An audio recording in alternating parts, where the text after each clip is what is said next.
संपन्न मनीष जे बिना किसी करी आमर समस्त चाहिदा को पूरण करि पारंती आ मनीष से चाहिदा को पूरण करिवा पई तांको जंत्र रूपे व्यवहार करिवा पई सत्संग जगत को आसे सेतबेले भी आसीची एवं श्री श्री ठाकुर मध्य काहाको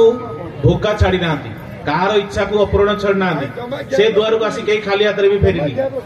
से लौकिक भावे हो अलौकिक भावे हो दृश्यमान रूप हो अदृश्य रूप हो प्रत्येक अवस्था रे प्रत्येक स्तर रे अद्भुत भावे जहाँकि तांकर अपरिमेय शक्ति को प्रयोग करी मनीष पाखे परिमेय हो उठुचंदी से दिन कीर्तन चली कीर्तन समय हारान मिस्त्री सुरेन मिस्त्री दी भाई सत्संग आसन कीर्तन करू करू केतବେଳେ राति हो जाए शुणा अच्छी से कीर्तन एभली थिला जो थे गछ पत्र गुड़ाक झरी आसुला ठाकुर देहरे गुड़े हो जाउतले गछ पत्र लटा आदि शुणा अच्छी से दिन पोक माछी कीट पतंग पिक पिक करी आसी ठाकुर देहरे घेरी जाउतले आकृष्ट होई बसी रहउतले शुणाची से दिन गाई कुकुर पर्यंत नाची उठुतले कीर्तन ताल रे शुणाची से दिन से कीर्तन भीतर को आसुथुआ प्रत्येक मनीष जेभली गोटे मैग्नेटिक फोर्स रो अद्भुत आकर्षण को अनुभव करतला शुणाची से दिन केते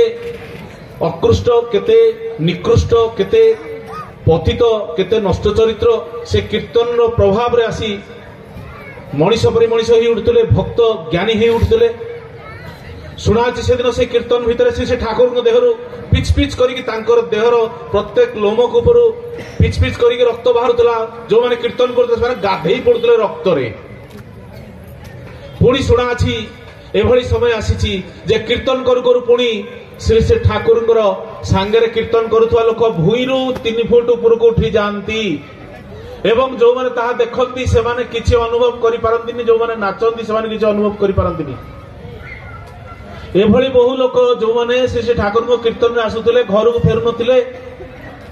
आहार नथिला पैसा नथिला ठेलिकी दवा नथिला कोनोसी प्रकार अलौकिकता नथिला श्री ठाकुर अद्भुत आकर्षण से कीर्तन रो लेखा तांकर स्वर तांकर छंद तांकर लय तांकर आ से कीर्तन रो मध्यमणि मध्य से निजे थिले आ से कीर्तन को जो मैंने आसुले से जीवा कथाटा जानती आसवाटा केवल जानती।